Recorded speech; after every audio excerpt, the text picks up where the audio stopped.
We'd gig all the time. But then when we looked around, there was nobody else. There was no women backstage. Coming up, we was always like, we need to put on the best show. We had to create our own world. We didn't really feel like we fit in at first. We felt like we was in a position of feeling like we had to be strong. Hello and welcome to the Eras podcast, where we get into the music and moments that have made your favourite artists who they are today. I'm your host, Abbie McCarthy, and today I am joined by one of the most electrifying duos in music right now, Amy Love and Georgia South, aka Nova Twins. We talk all about their epic live shows, fighting for representation in rock music, and meeting some of their heroes. Let's go. Welcome to the Eras podcast. Nova Twins, hello. Hi. Amy, Georgia, how are you doing? We're doing very good, Yeah, thank you. really good. Yeah, just been doing a bit of sewing last night, so The glad usual. to be here, you know. Very you two, isn't it? Yeah. Always crafting. I know, usual 5 hours sleep. Yeah. Is that when you do it really late at night Yeah. normally? It just takes all night and then suddenly you need to tidy up because you made a mess everywhere, there's material everywhere. Woke up with actually scraps in my hair. It was ridiculous. You could style it out, I reckon. Yeah. Oh it's yeah, part bit of the tints look. on your head. Let's talk about the band name, because obviously you'll get asked this a lot. You're not actually twins. You're not related, but the bond you have is, really evident on stage, and your friendship, I imagine, is right at the core of the band's identity. How long have you actually been friends? We're talking way back. Yeah. I feel like I met you when I was 11. I think it's been 15 years. Yeah, I remember when you first came round and I had braces and I 2 know. plaits and I was on the piano I knew George's brother first. yeah, Oh, you went to okay, college yeah. with my brother. Yeah, so then Georgia was like, let me play a song. No, I would not have said You that. did. I wouldn't. You played me No, a I song. would not have You said played that. No, Mum was probably like, go on, Georgia, No, show you her didn't music. say I would not to be have done fair. that. I would not have done that. I think one of them was like, Yeah, play they would have been like, a go on. And I was like, And then played you were just Alicia like, Keys. Yeah. Alicia Keys. Yeah. Oh, amazing. It was really sweet. And then, it was everyone's musicals in your family, aren't Yeah. they? So it was just they kind of just took me in. Yeah, it's really never nice. looked back. So you nearly became almost part of the family band. Oh, yeah, 100%. she's like sister. Yeah. 100%. And it's we were talking about this the other day about our bond, and we often have this thing where we share dreams. And I know this sounds mad, but it's happened probably I say 3 times now, where we wake up and we've had the same dream, and it's it differs It ever feels like so it follows slightly. on. Weird. That's crazy. And it isn't sounds bullshit. People listen and be like, oh, okay, trying to milk the twin thing. No. But it's true. But you must be so in sync now. Honestly, the amount of time you spent together. Spend so much time Yeah. together. We share a hotel room. Share a hotel room, obviously. At yours, we basically share a bed. Share a bed. At your mum's. Yeah. And then obviously toured together on stage together. So I guess dreams must just sync up. It's weird. And then we looked at it online, and apparently sometimes twins can get it. It's a phenomenon. A phenomenon. It is It's weird. Wow. scary. But when you first met then, it sounds like music was always your connector. So Yeah. were you always dreaming of you two being in a band then, almost from the beginning? We were in separate projects from the beginning, Right, okay. but where I come and basically lived at yours and Yeah. stayed at yours, became a part of the furniture. We were just booking gigs together in our projects. We had a whole scene going on in Southeast. So we'd play the same bands would book bills on the same bill. So it'd be a whole night takeover. And we'd do different venues around London, Amersham Yeah. Arms, Ravensbourne. Ravensbourne. Oh, yeah. New Cross Inn. Like those pubby venues. Yeah. But we'd be a collective and do Camden shows Assembly. within the collective. So we always used to dream. Yeah, together. Together. But we'd have you'd be in your band, I'd be in my band. Yeah. But then it would go back to yours. But weirdly, we did this kind of weird showcase thing. Oh, And the head of the the A&R. A&R of the showcase thing was we played in our separate projects, and then he was like, you and you should be a band. And at the time we were like, no, I was we're in, insulted. You're just we're just friends. yeah, we've got trying our to own things break up going our on. band, Yeah, trying to meddle. Trying to medal. Yeah, trying to interfere. Pipe down. But then Shut probably up. 4 years later. Maybe even sooner. It wasn't that long after that. I feel Yeah. like But it wasn't because they said that. It was just No. naturally happened that way. It was really Our weird. projects just fizzled out, as your teen bands do. And then suddenly it's like, your dad was like, well, just write a song. We were bored one day. Just write a song. Be productive. Come Go on. on, do a little something. And how did it feel that first day? Did it feel quite natural? When we wrote the song, we were like, whoa. It was almost like, it's quite euphoric, actually. Yeah, it was. It was called Bad Bitches. And we wrote it on the sofa. Yeah, I remember in your living room. Yeah. Yeah. And then we were like, it was just bass and vocal at the time, but we were like, this is It sounded fresh. sounding fresh, and like, that's the sound. Yeah. And then from that, we wrote a couple of more songs just so we didn't have a drummer at the time. So we'd go to like open mic nights and basically use the house drummer. And we're like, can you just play like Four to the Floor, Simple Beat, and some crashes on the chorus? We'd be like, this kind of tempo, like, just come in. And then we would just hope for the best, and we'd just play in front of people. And Love that. We actually got an encore on our first open mic night. Right. We were No so way. scared as well. We didn't have a band name at the time either. It was just literally like our names. Amy and Georgia on the list. Yeah. And so many times we're like, should we take it off? No, put it back on.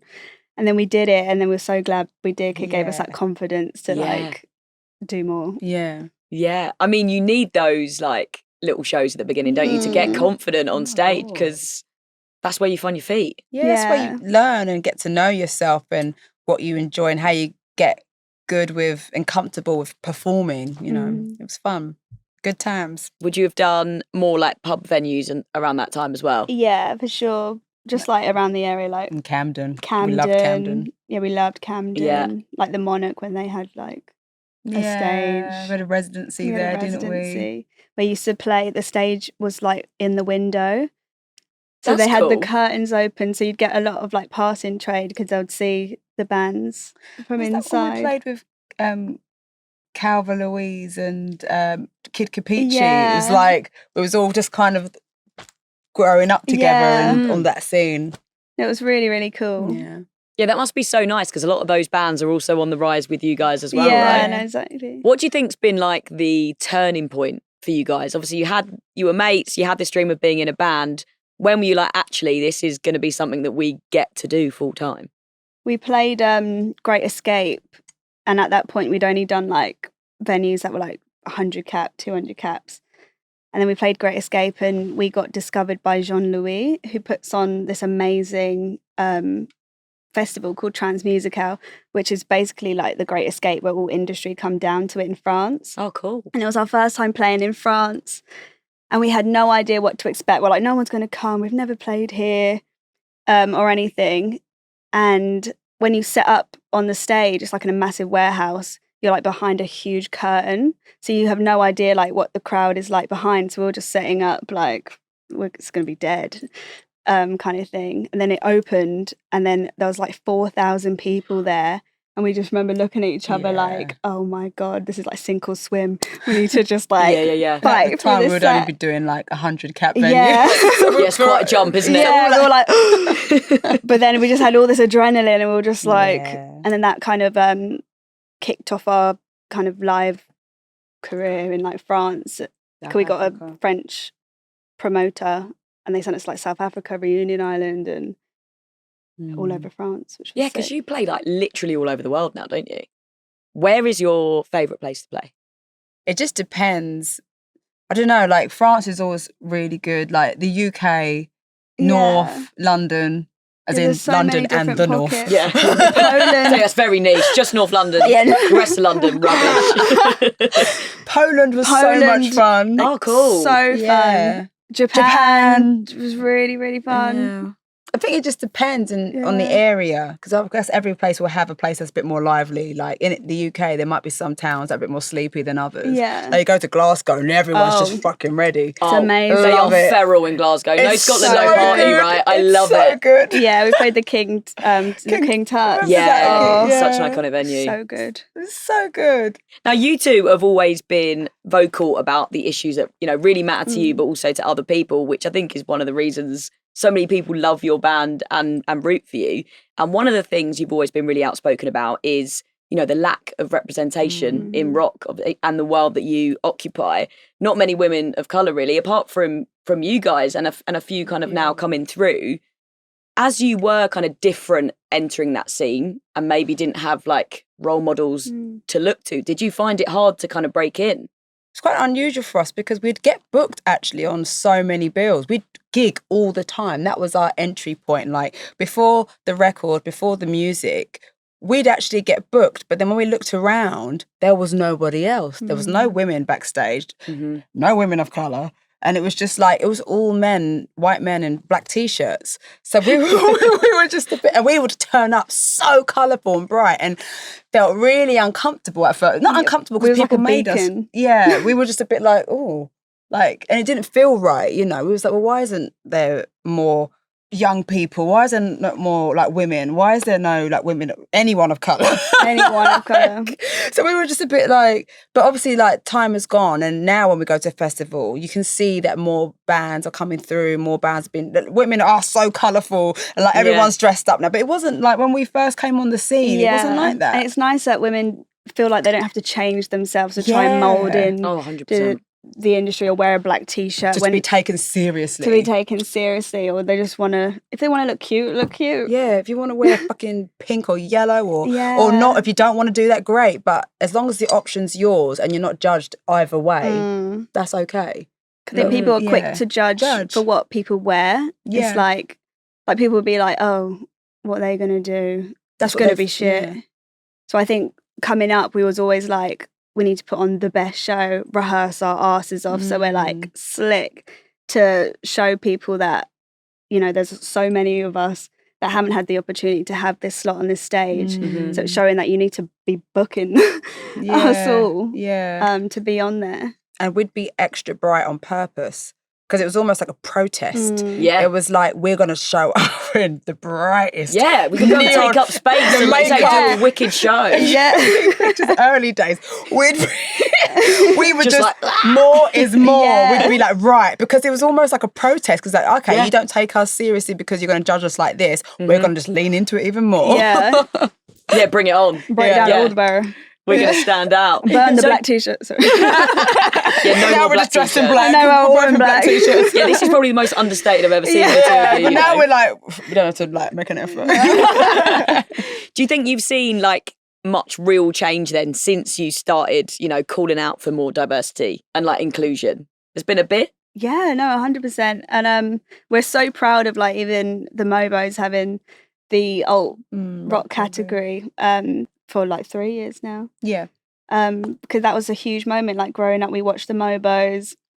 And so to see alt bands winning the awards, and I can't believe we played there this year. Was it? Yeah, this year was like crazy. And even just festivals, seeing more bands on. It's really nice. I was also saying it's testament obviously to like Skin and Cass from Skunk and Nancy, because they were obviously frontline, like especially in the rock world, especially as a woman, her head was shaved, she was striking, didn't like necessarily fit into what like rock stars should be or pop stars should be, but they were just amazing. So it was interesting to see them, especially when we were younger, to be like, oh well, if that one person can exist like that, then maybe other people. But we were looking to, I did like Skunk and Nancy growing up, but also like Beyonce. It was like Destiny's Child and bands like that. That's where we, even though musically we're very different, that's who we were kind of like looking at. Yeah, but then Beyonce live, like her whole musicianship of all the women and powerful women up there, you could just see the whole show was powered by these incredible beings. So it's like, wow, how do we do that? Yeah. How do you guys feel now knowing you're role models for people, right? This next generation coming through that want to take up space in alternative music, there'll be so many young women who are looking to you two. Well, it's amazing, like, when we're at our shows and we see, like, parents bringing their, like, young children and they just obviously want them to be, like, fierce little warriors. Yeah. It makes us want to play even harder and make sure, like, we can acknowledge and we see them in the... We direct it at them, so they might think... like, I can do that, you know, I can be that, I can be anything. Or maybe I don't want to be that, but the limit is endless, you know, so. Yeah, and those people can now be recognised, as you say, at the MOBO Awards in the Best Alternative Act. And you've underplayed it a bit there. You kind of made that category happen. You guys very much spearheaded a campaign. It started with that open letter, didn't it? And then loads of people fully backing the sentiment because it's a genre with its roots in black culture. Yeah. But it must have been so cool, like seeing everyone like rally together and be like, let's make this happen. Yeah, no, it was incredible. Seeing like the industry rally together, like all the press really got behind it, and Kanye was incredible, just being like, yeah, let's do it. Yeah. And she was amazing for making it happen. So yeah, Was she the person behind the scenes at MOBOs? She's like the founder. Yeah, Kanye's CEO, the founder. Right. So yeah, she was like approving the category. Yeah, she's an incredible woman. Yeah. She was telling us about her story and her journey, just navigating the whole industry, especially as a black woman and trying to fight for a music award of black origin. So that was really inspiring to hear, and the fact that she listened to us and was like, you know what, let's do it. We were just like, what? What? And with the help of obviously like our team and everyone, we all just made it work, you know. And it was great. It took a lot of people just to Make it happen, Yeah, and it's going to be so important going forwards, isn't it? Who are the new bands like coming through that you guys are excited about? We'll start with people who we're bringing on tour. Oh, nice, yeah. So Ashani White, she's so incredible. fab. Oh, yeah. So good. I'm on board. Her EP that She's on tour she with just us. dropped. Yeah, she's coming on tour. That's a great booking. Well done, you two. Yeah, she's so sick. And Hot Wax, they're incredible. Yeah, great. Super, super, super cool. High energy, just like super punk. So yeah, that'll be insane. Ones to watch. watch. For sure. Yeah. And you're going to look after them on tour. Oh yeah. Yeah, we're sharing a bus with Hot Wax, I think, for like 5 weeks. So it's make or break. You're either going to leave best friends or never speak again. No, it'd be fun. No, then we've met them a few times and hung hang out. out there. They're nice girls. Yeah. Oh, It'll be amazing. fun. It's gonna be wild. And let's enter into your new album era. Parasites and Butterflies. I've got a sneaky, exclusive listen. Aww. And I love this album. I really, really do. And it's such a fitting title, isn't it? Because it's about contrast the whole way through. It tackles some dark topics, but shows there's like a beauty in that honest attitude. Yeah, that we are very excited. No, it's been a long time coming. We wrote it in the winter, and it was dark and cold and lonely, and we were feeling a little bit spun out because we just finished touring Supernova, and it was the first time we'd toured that extensively. And then you get back, and then you don't quite understand why. And I think it's something we're learning now, but you come back a bit of a shell of a person because there's no routine. You don't stop. We don't sleep. And then you get home and then suddenly it stops. And then you haven't caught up and you've had these big adrenaline spikes and then these crashes from after the show every day, like an hour, like you reserve yourself because you're knackered and then you pull it out of the bag and then it comes out. And I think that does something to your like hormones or something because you come back and we were just so blue. And then I'm doing that for like 2 years. Yeah, 2 years non-stop. It was wild. It was the best time ever. Yeah. But we'd be in interviews and we'd start laughing because we're crying for no reason. And we're like, we don't know why we're crying. Yeah. And We're just exhausted. We're just exhausted, you know. Yeah. And that was something, again, we're learning to like navigate now this time round and how to reserve our energy and make sure we keep a better balance. But I think a lot of that kind of chaos went into the album writing. And then through that chaos, wanting to come out of it and making sure that we found like the beauty in it and finding like the light, really, when you come out the other end. And then we start writing those songs a bit later on. The first songs were like dark and we were like, hang on a minute, see the pattern here. it was so dark. Then we're like, we need to put some light songs in. We're like, okay, let's try and mentally find the sunshine. Find the Search for the sunshine. light. And then we did. And then we did. And we actually had fun doing the sunny songs too. Yeah. But that's how it took shape then. It was kind of like all the darkness was like pouring out of you and then you were like, let's balance this. Well, I think we were kind of like, it's not a true representation of like our lives because it's just a moment of our life where we are feeling really down, but we do have loads of amazing sunny times too. So we thought it's really important to give people hope hope because we are hopeful people. Just in that time we wasn't. Yeah, it depends which part of the record you listen to, actually, isn't it? Yeah, but that's real life, and that's why that's the what being ordering a human is. Yeah, and why the ordering of the album was really important as well. Yeah, because we wanted to make sure that it was a good flow. Yeah. Yeah. But yeah, we had a lot of fun recording it in Vermont for 2 months with Rich Costey. And that was great to kind of get out of our own heads, go somewhere else. We've never done that before, like just go to a place, get up and leave our house. And I think it got decided all in like a few weeks. You go into Vermont for a few weeks, we're like, It was sudden. Yeah, let's talk about Rich Costey. Great producer, right? Worked with Foo Fighters and Deftones. Even on paper, that sounds like a perfect match for the two of you. But take us inside the studio. What was that like?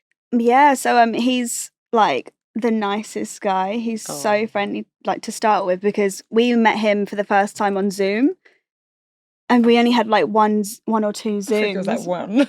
Or one, and then we like went to America. So we were like, oh God. It's better work out. Yeah, but he seemed lovely on Zoom, but you could never like really connect with someone on Zoom. And then we had like a great icebreaker where he invited us to an eclipse party. Oh, wow. Which was insane. So the day we got to Vermont, the eclipse happened. And he Was it like a full solar eclipse? Yeah. It was mad. That's so sick. Yeah, we was like, mad. oh my God, this is like A good omen. Yeah, we're very much into like good omens and really looking for the signs. And we were like, this is a really good sign. And the whole thing happened, and it really felt like the album as well, 'cause it was like the light, then the shade, and then the light just burst back out again. So us and Rich was just like, this feels really good. Like we're so excited to start tomorrow. Let's do this. And I think what made him so amazing, not just like obviously how he recorded everything and made the sounds so fat. Yeah. But at that time, we had been in our cave writing, and our headspace was like a bit all over the place. But he was so lovely and calm and chill. I think if he was a different personality, like a diva producer, because you never know, like American producers. That's true. He could have been crazy, and that would have just tipped it over the edge. Because we were so just like anxious, but he was just like great, and just a lovely guy. And we had a studio dog, Juno.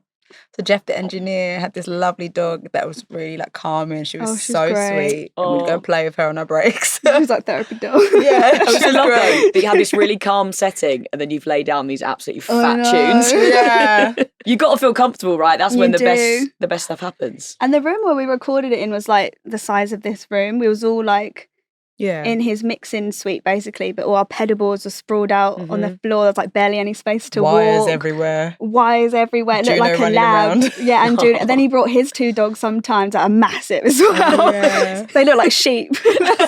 They're so big. They were big. And we was doing that for like 4 weeks? Yeah, I think we did a couple of weeks, and then we did the Foo Fighters tour halfway through, and then we did another few more weeks. Oh, okay. Yeah. How was that sort of switching headspace? I guess you kind of had to. Yeah, and it was really, really good, because I think when we play live is where it's another source of inspiration for us. So how we feel, how we want our audience to feel, and how we want the songs to connect. So I think doing that, and because we hadn't gigged for ages, again, it was winter, we had to stop touring because we didn't stop to write the album. So everything was a bit like, we need to feel that feeling again live, you know? And I think we came back even more like revved up, just to be like, yes, that's how we want to feel. Yeah, So it was good. It was perfect timing actually to come away and come and back in. also let you get cabin fever after a while. Sometimes you just want to like just travel around. And they were so lovely and accommodating as well. It was a great tour. We were like, yeah. Oh, it was so bougie. Was it? It was like an ice sculpture of like Foo Fighters' name and stuff. It was and catering. It was crazy. Masseuse. And they really look after you. That's not always the case with especially like the bigger bands. Sometimes you're literally like, no sound check, nothing. And it's like you barely get water. It's like, are we not part of this show too? They do say though, they're like literally like the nicest people in like rock, don't they? They are. And the things you their hear, crew it's true. as well, yeah. It's so true. So lovely and accommodating. It was like, that's how you want to be. If you got to that level, making sure everyone feels comfortable and just a part of the family. It's nice. Lovely. Okay, so the album was mostly made in Vermont. I actually don't know it at all. Do you feel like the setting inspired you at all? Like, did it get you to, maybe think a bit more outside of the box because you weren't with your home comforts? Yeah, it was amazing because it was just like fields, and it was very different to where we'd just been writing the album, like in the winter in our rooms. But we actually already wrote the whole album at home because okay. how we do it is we like heavily like demo them up to as good as we can, and then we go to the studio and just record it, and those are like the bones of how the song starts. So actually like we're co-producers on the album just because so much of the stuff is like kept in there. Oh, that's cool. Yeah, it's almost like we put so much in. He was horrified with all the layers and how much stuff he had to sort through because he was like, ah. Yeah. But we just never know. Sometimes we do things and it's like we might put like 5 layers of like one texture or 5 layers of vocal, but sometimes they go into the album. We get used, might be 3 of them, those takes that were perfect. So, you know, you never know. More is more. I mean, it is. Some of the tracks on this thing are like super detailed because sonically the contrast thing is there as well, isn't it? There's those like massive, almost like detonator tunes. Yeah. And then you've got other songs that are like much more kind of like zoomed in and introspective, right? Yeah. I think to be honest and not shy away, with Supernova, we felt like we was in a position of feeling like we had to be strong and we wanted to be strong. It was during BLM and we wanted everyone else who felt hopeless to feel like they could take on the world because that's where we were at. I think with this, reflecting and then actually having a human moment, we also wanted to tell our audience that that's okay too. Like sometimes, especially like people who present themselves as strong, we are, but we are human too. Like we can't always be Supernova. Sometimes you need to be okay with both. And there's strength in vulnerability as well. 100%. Yeah, absolutely. I totally back that. So tell us more about like the creative process between the two of you. Like, do you always do everything together? Do you kind of have like separate moments and then come back and exchange ideas? Like, how does it all work? So we actually like to work like separately, but it's kind of like a factory. So we'd have the Nova Twins factory. Well, it's very like structured. So one of us will start an idea and then we'd send it to the other person. They'd like finish that idea and then we'd like swap the songs. So there'll be like 2 songs happening This is amazing. at once. And then we'd have another song started, then we'll swap and then work on those and swap back. Yeah. And then we'll get together at the end and finesse again. And go through. This is like a rock conveyor belt. This is amazing. What a productive way to work, though. Yeah. Has that always been the case, or for this album? Because now you know each other so well creatively. Maybe that's a good point. What you said. Maybe we're able to do that because we know each other so well creatively. I think the first album we would have just like done together in a room. Second album, I think like you would send ideas and then I would finish them. And in this album, we'd both just send ideas and then we'd finish them. And I just think lockdown taught us to write like that because we had no choice. But then Antag and Choose Your Fighter, we were actually in the same room. Oh, cool. Yeah, that was like actually at the magic end happened. That was at the end of lockdown. So we were like, let's meet up. We can actually like get in a room. Can actually see you again. Yeah. So I feel like maybe like the next album. Yeah, we should do that. Do more. Yeah. We'll probably use it all. Every single method that we've And it's good not to keep it like the same. Yeah. Because change it up again. Change it up. Do you know what I mean? Yeah. And how do you work? Are you like early risers? Are you night owls? We're very different. Oh, are you? Okay. Yeah. I take the morning shift. Georgia takes the late night shift. I like the late night. Even if it's like we're driving, if it's like really early, I'm better at it. If it's really late, Georgia's better at it, you know. Or if we're going to work till late, Georgia suddenly get a burst of energy really late. And I'm like, I'm done. I'm done. Stop speaking to me. I'm done. In the morning, I'm like dead to the world. She'd be like, no, Amy, no. Because we share a room as well on tour. We like share a hotel room. She's got so many bangles So on. do you. I do, but I don't wake up early. And I literally had to say, like, when you go to the shower, she'd be like, singing in the shower, like. You'd be like, no. And I'll be like, girl, the bangles. Like. So what time for you is like acceptable for bangles and talking? I've gotten better, to be fair, for like 9. You've had no choice because we're all up this early. Now I wake up at like 9. Yeah, okay. If no alarm, I wake up at 9. But now we're up at like 7, 5:30 today. Oh gosh. But you balance each other out. That's really sweet. Yeah, we could take the shift. Yeah, exactly. It works. It does. The artists we speak to on the Eras podcast all started somewhere, experimenting, finding their sound and chasing that first breakthrough. If you're on that journey too, having the right tools can make all the difference. That's where today's sponsor, Gear for Music, comes in. Whatever stage you're at, they've got the instruments, the tech and the equipment to help you create, record and perform at your very best. From guitars and synths to studio mics and drum kits, plus all the latest releases from over 1,000 brands, all in one place. With worldwide shipping and a dedicated customer service team, Gear for Music makes it so easy for you to get your next piece of essential kit. And buying gear is a massive decision, but don't worry, every purchase comes with a 3-year warranty and a 30-day money-back guarantee, so you can shop with confidence. Head to gearformusic.com right now and take the next step in your musical journey. Let's talk through some of the songs on the album then. I want all the juice on the music, and I know that your fans watching will want all the stories as well. So Monsters is what kicked things off. A song about battling your mental health, of course, which loads of people will resonate with. How have the two of you sort of struggled and how have you overcome things, would you say? Sometimes I feel like you don't realise until, it's not too late, but when that moment clicks and you're just like, you've kind of had it up to here. And then kind of understanding yourself, that moment of understanding yourself and being honest, I think was where maybe Monsters come in, having a bit of a revelation and being like, okay, maybe this is what's going on inside your head. And but also it's like, we can be our own worst enemy sometimes. And I feel like you can have all the support, but fundamentally you're the one that can pull yourself out of it. So it's a song that reflects on mental health, but also that part where you do pull yourself out as well, because you're challenging yourself. It's like, I'm afraid of myself. But then it's like, Monsters, I'm not afraid. So it's like you're trying to make people feel like, because it's such a wide subject, even if you don't have mental health, there might be a point in your life where you touch base with it. So it's definitely a song where we wanted people to feel like you can come out the other end of it. Yeah. You know? Yeah, because you're like, we've been through it, we've come out the other side. Yeah. You can do it too. Yeah. And what is it like on the road? Like the fact that you are a band that tour a hell of a lot, how do you make sure that you are checking in, with yourselves and each other?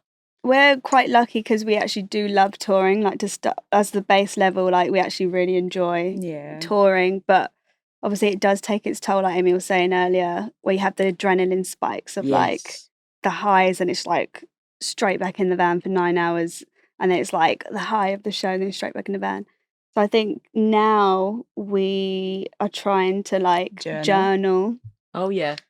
So we journal every day. We've kept it up like all year. We're like 5 days behind. Yeah, 5 days up, but that's like 6 months worth of like, we done good. 7 months worth of journaling. And I think just being like, oh, we feel a bit full or our social battery's a bit low today.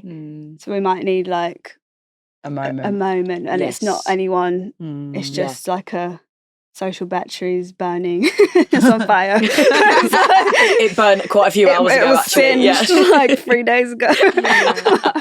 And that's okay as well. And so I think, we're just trying to like communicate more and just manage that and check on our team too, because of course they're all in the same van. We're a small team as well. Yeah, and they're amazing. They're so just great to tour with and they're great friends. Yeah. So we're really lucky to have them. That's really cool. Your touring family.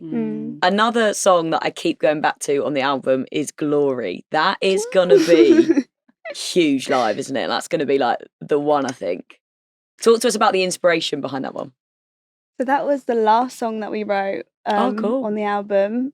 And the reason I love it so much is because it was the last song.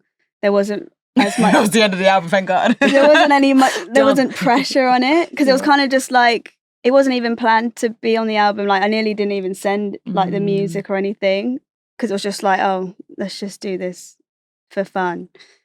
So not having that anxiety attached to it of like, oh God, this has got to be like this, which made it like really fun for me. Then this one was great because it came really quickly. Like as soon as you sent it, I feel like in about not even like 10 minutes. Oh, damn. Like it was like the whole, like it was so clear that what was going to be the second part to it that I was just like, a little bit of that, and I was like, that's it. That's so cool. That's the best songs though, isn't it? When it just comes together like that. Don't, it's a nightmare. And then you're always chasing that high, I imagine. Yeah, but that doesn't happen often. It doesn't. And definitely didn't happen on this album all the time. But for that one, it did. And we have put it into the set. We played at Glasgow, we've been playing it. And it's been, the audience have been really like responding to it and like liking it. And it's fun to play. And it's different for us as well. And let's talk about Drip. Because that's the fun song, isn't it? That's the one to just like... The booty shake. Yeah, that's the one, the sassy number, blast that out, dance to it. Let's have some fun. So that one nearly didn't make the album. What? That was like one of the last ones as well. Yeah, you didn't like it. Yeah, I was I like, I don't liked know. No, I didn't like it before we like redid the drums on it as well. Oh, yeah, fair. The drums. That got changed quite a lot. And we've got Zepp to record live drums on it. I don't know if you've heard of Zepp, but he's like amazing. He records like crazy drum sounds like a basketball. He'll be like slapping a car tire, or zipping up his hoodie. He's sick. That even just describing it's blown my mind. Yeah, you should check him out. He's good. Yeah. I think we just wanted some, like, it's such a festival tune. And every time we think about this song, we just can't wait to play it at Boomtown. No idea why, but we're always like, Boomtown. Can we get to play at Boomtown this year? Just going to go off. Yeah, it already does. We love putting new songs in our set before they're released. Like, I know some people like to save it and then they tease one and put it in early, but we've got like 6 new songs in this set because we want to play them out and we just want to get comfortable with them before our tour and just make sure like... Yeah, otherwise we're going to have to slap in like 10 new songs. So we're just like, let's just whack them in and see how people respond. And it's been really fun watching. Yeah, so what are your favourites? Obviously, this is me picking out some of the ones I really like, but what are the ones that you're enjoying playing and seeing that reaction to? Like Glory's definitely like a favourite. Drip, I actually do love to play Drip's live. fun. It's fun. I do love it, it's fun. And live, we extend it as well. So generally, we always like mash up our songs a little bit. So like, I love how in the ending ges really crazy. We're just like, woo! Soprano, also great. That was a light for you. It was long for me. That was long for you. It's another one for the bad bitches though, you know? Yes. I get it. I like it. I'm about it. No, we loved the song. Yeah, no. But writing it, we had different experiences. Different experience writing it. For me, I was like, whoa, just like grooving out like, it's really easy like to do. I think for me, it came in like 10 minutes, like you're saying. For me, it wasn't. I think like a lot of it did, but then the first verse took days, maybe even weeks. When do you know like when a song's good? Because like one like that sounds like it was tricky, but you must have known there was like an essence there and then you've got to push through and finish it. We both feel it. We both know. I think at the point we're ready to send, how we wrote this album, when we're ready to send it to each other, is generally when we know, like, if I feel confident in something or George feels confident in something, that's when we will, But we both know, like Monsters, there was like 5 different arrangements. And even when we were mixing it, we were still unhappy with the arrangement. We were like, still not right. Maybe we need to cut that. Close this gap, open this gap by like 2 bars. We're a nightmare. Well, that's the other thing. When do you know when a song's finished, right? Because you can easily keep going, oh, bit of this, oh, let's change this. Yeah. And we still probably would. There's stuff that I'll still be like, but there's a point where you do have to let it go. Yeah. That's what deadlines are for, I guess. It's like, make a decision. And the song would evolve naturally. Like, but from the time you write a song to the time it gets to the mixing process, you've evolved. So you would maybe write it slightly different. Yeah. And then if even now, or even if we played it out live, we would have changed bits. Stuff. We would have changed bits. What do you do? Yeah. You just like, let it go. Let it go. Let's talk about N.O.V.A as well. Oh, yeah. So good. Bit more of a hip-hop energy to it, which I love. Yeah, N.O.V.A is fun. We're also playing that live. And it's, again, that song is just like a celebration of like, and just owning your own kind of power, kind of being in your kind of moment, but also letting our audience feel like a part of it. So they're in their moment too. So it's really fun when we all kind of get together and they're kind of like, head nodding and bouncing around, and we're bouncing around, and it's a fun tune. Yeah, like a celebration of like our heritage. And this album, it's not just like a straight up punk rock album, is it? I mean, you guys have always kind of pushed yourself, haven't you, kind of genre-wise? But it feels like, yeah, you've gone into a new territory. Like, were you just having loads of fun and just throwing everything at it? I think we never really think about it. I think we've always just kind of blurted stuff out, and that's just what's happened. We just kind of like, oh, that's where we are now. That's how we've evolved, or that's where we're in time. I don't know. It's hard. We don't really, when people will say like, how did you think of that? Sometimes you don't know. And I was reading that Rick Rubin book, and it was and it was really interesting how he was saying things it's like something else kind of flowing through you. Yeah. Like, it's quite cosmic way, but it's true. It's like sometimes you get to a place, and why did that idea come? Sometimes you don't know. And I feel that artists sometimes struggle to explain what songs are about, because sometimes it was more of a feeling that evoked something. Do you know what I mean? And it's like, then to put it into words is really hard. Yeah, sometimes it's like, that's just what came out. And sometimes it doesn't need to be a why. Yeah, sometimes it's just, that was the why in the song. It's just... And how it felt. Yeah. Everything led up to the moment of whatever you went through that day. And then it just came out like that. And it was meant to happen at that time. It's weird. Sometimes you get like something comes into your head and you're like, what is that? And sometimes nothing comes, and that's a down day. Yeah, that's a bad day. That's a bad day. Like nothing. It's quiet. Like work. Hello, morning. Yeah, that happens. But it happens. It happens. I wondered how you felt about releasing this album, because obviously your first two albums came like pretty quickly. Supernova got that Mercury Prize nomination, 2 Brit nominations shortly after that as well. Plenty of critical acclaim, that real growth in your fan base, which is such a buzz, obviously. But then that's when like expectation creeps in with this new album, isn't it? Your two best mates making music, but all of a sudden it's kind of laced with quite a lot of pressure. The business. Yeah. Yeah. It's just dawning on you now. Yeah, shit. No, I think it definitely it's only human to feel that pressure. And it's, it can be savage, but I think you have to just choose to not think about it or worry about it, and just think, do we love this album? Yes. Yeah, if we back it, do we love it? Matters. That's great. If nobody else loves it, we're like, well, we really believed in it and backed it, so that's enough. Like, I think it would be worse if we released something that was really rushed and we didn't put our heart into, or didn't really make an effort making, but we always put 110% into whatever we do. So you can't control like outside opinions. You can't control the industry. It's very fickle. 1 minute, like, people can be like all over you. 1 minute they're not, but you just can't take any notice, because it's like we've got some amazing champions who have just been like so incredible, and that's, you can't buy that kind of stuff. And there'll be people out there who like, kind of see what's going on. We call them like watchers, when they kind of watch this. Is this happening? And then in and out. Is it? Yeah. And then it's like, okay, we get it. And I think that's like, artists shouldn't take that too seriously. Just focus on what you do, because that's in your control, and that's the only thing you can control. That's such good advice. Yeah. Do you have like a mantra you live by as a band? I think literally was like, fuck it. Fuck everyone. Just fuck it. Even if we're like nervous, like, fuck it. It's just like, get into that. It's just, you have to get into that kind of mode. Remember we had this guy said it to us when we were like really, really early days, when we used to play, like the 200 cap venues, and he was just like, just keep going. Just like, keep going. No, but everyone would say this. Yeah, they're like, keep going. And we used to always be like, keep going. It always became a jokey mantra.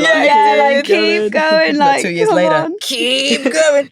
20 years later, 5 years later, keep going. Like, how long is this piece of rope? Yeah.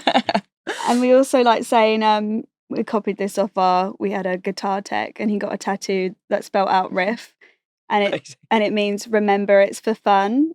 And now that's a good one. It's really good. Yeah. So true. The best, actually, because you can get so in your head, but ultimately you're living that dream you had as little girls that we spoke about right at the start. Yes, it's fun. Remember, it's for fun. You're playing a show in front of God knows how many people. This is crazy. It's fun. And you have to remind yourself as well, like, especially like I said, when you've run at it and done that a few times, it's like when you go back, you have to really find, like, remember this is why we do it for. And it's usually our audience. And when we see, that's the people that, when we see that it makes a difference to someone else, that's when it makes us remember. We're like, that's why it's all worth it. Yeah. Because you do, like, you speak to someone and, you can change how they're feeling that day, or, it's really, that's the best part about it already. Yeah. It's about that connection, isn't it? Yeah.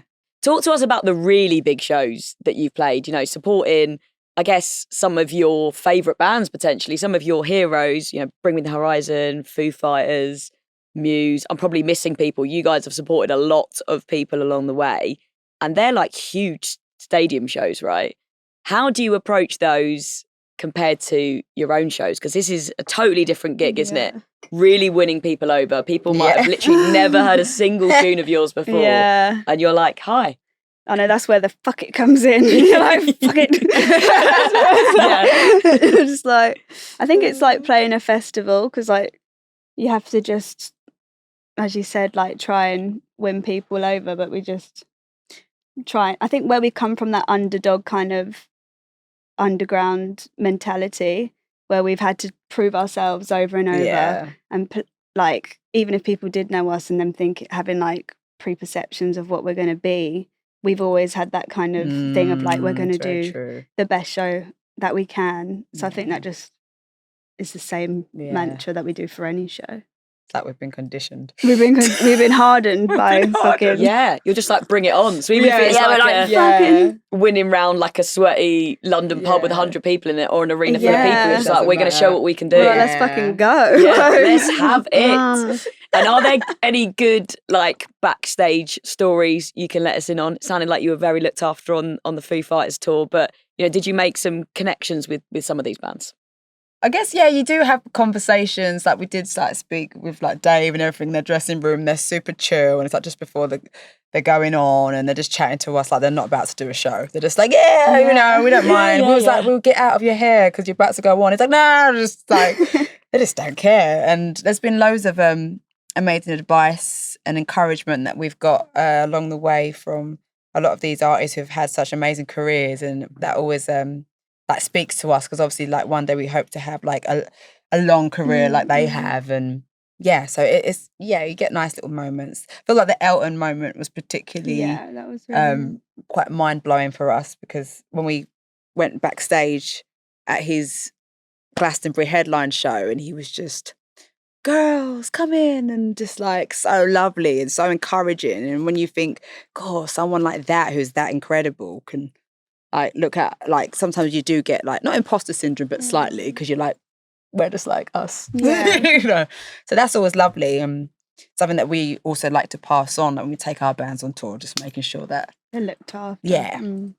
And Tom Morello from Rage Against the Machine's like backing you guys as well, which is like pretty cool one. Yeah, he's so lovely as well. We've known him for years now. He's supported from day. Yeah, like, and still doesn't stop. Yeah, he's honestly like one of the day one supporters. We played the first time we supported Prophets of Rage was in Paris, and we played the Zenith, and that was like our biggest show to date then. And I remember that we were like sound checking, and they were all playing like American football in the arena, and we were like, oh my God, like nervous to sound check like this. You don't want to, and they're like, guitar, vocals, bass, like you have to do it all individually. We're like, oh God. And early in our career as well. Early.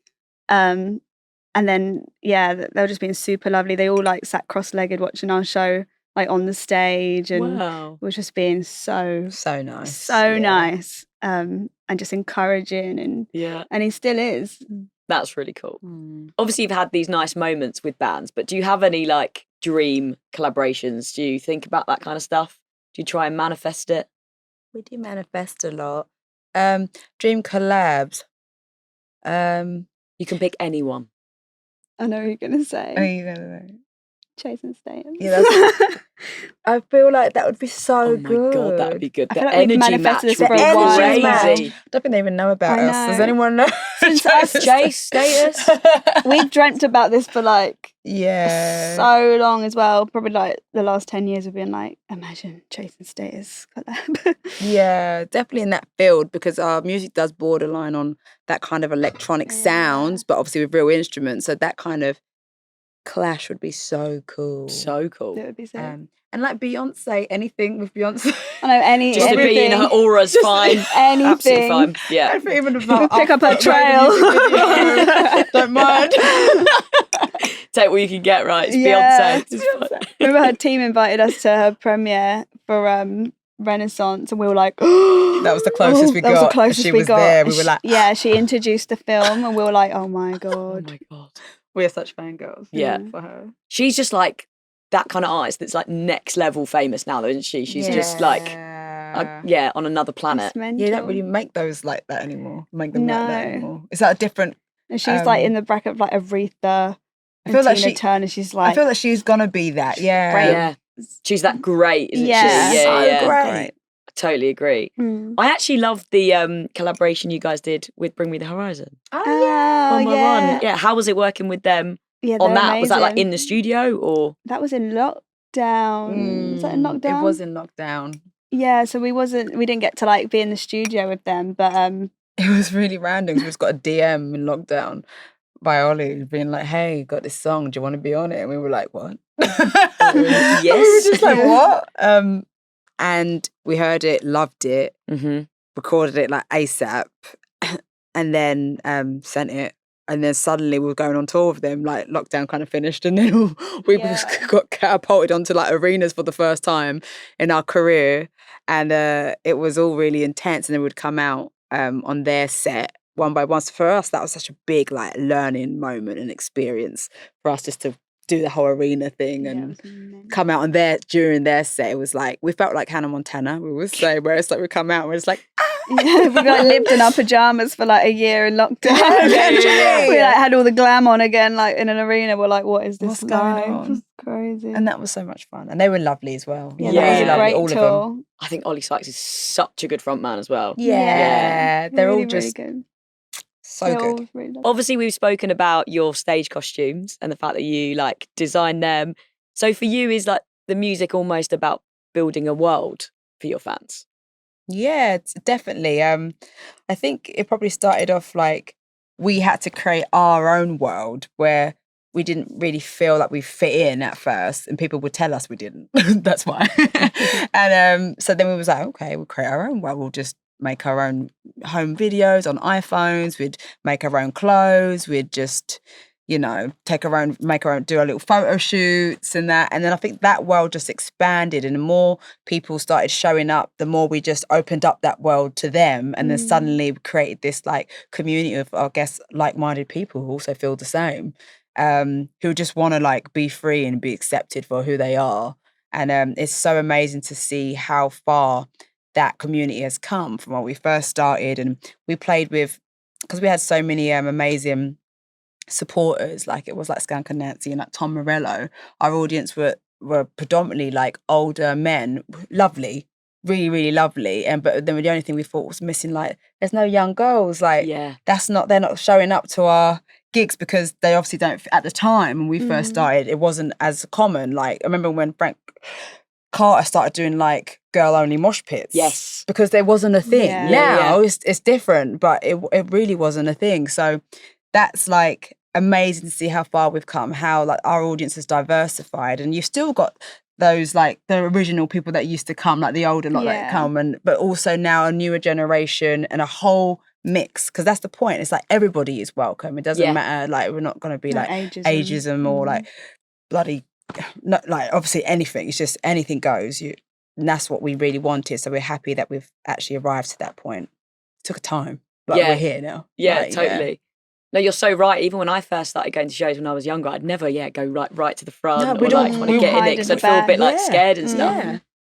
I'll be at the back like this. Now I feel like the girls rush to the front and they take they up the dominate. space. It's great. Right. We're like, claim it. Come forward. Yeah. How cool is that though, that you've made them feel like they can do that and then they're empowered, you know? Yeah. Yeah. It's amazing. Really good. Amy, Georgia, thank you so much. I've really loved chatting to you on the podcast. you. Good luck with the new album. Nova Twins, everybody. Thank you.